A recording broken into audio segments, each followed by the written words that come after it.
সকালবেলা একচুট বৃষ্টির পরে আকাশ একদম ঝলমলে পরিষ্কার হয়ে গেল। এদিকে আমিও ঘুম চোখ খুলে তাড়াতাড়ি চলে এলাম রান্নাঘরে কিয়ানের টিফিন বক্স প্যাক করতে। অনেকেই ভাবেন আমি কি সাধারণ খাবার একদমই ওর বক্সে প্যাক করি না। হ্যাঁ, নিশ্চয়ই করি। এই যে আজকেই যেমন হচ্ছে সয়াবিন আর আলু দিয়ে একটা মাখা মাখা তরকারি। সয়াবিন খেতে কিয়ান ভীষণ ভালোবাসে। ভেবেছিলাম তার সঙ্গে রুটিই দেবো, কিন্তু ছেলে জানালো সে এর সাথে 3 কোনা মোড়া পরোটাই খেতে চায়। সেই জন্য সয়াবিনের তরকারি আর পরোটা এটাই হলো আজকের টিফিন। আসলে কি বলুন তো, ছবিটা অ্যাকচুয়ালি সেই দিনই তোলা হয় যেই দিন হয়তো সাধারণের থেকে একটু অন্য রকমের কিছু টিফিন থাকে। রোজ রোজ ছবি তোলা তো আর সম্ভব হয় না, আর হয়তো অনেক সময় সময়টাও হয় না। এইবার একবার জাস্ট চেক করে নেওয়া, নুন মিষ্টি সবটা, তারপরেই চলে গেলাম পরোটাগুলো সেঁকতে। রুটি করবো প্ল্যান ছিল বলে আটাই মাখা ছিল, সেই জন্য আলাদা করে ময়দা আর মাখা হলো না, ওই আটা দিয়েই পরোটা বানিয়ে চালিয়ে দিলাম।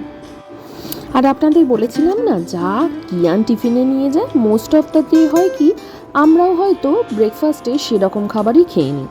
তাই আজ সকালে আমার জন্যেও টিফিনে সেম পরোটা করব না, রুটি আর তার সঙ্গে এই যে গরম গরম সয়াবিনের তরকারি। সয়াবিনের তরকারিটা ঝটপট ঠান্ডা হওয়ার জন্য ফ্যানের তলায় রেখে দিলাম, আর ততক্ষণে বাকি যে দুটো পরোটা বাকি ছিল সেটাও ঝটপট সেঁকে নিলাম।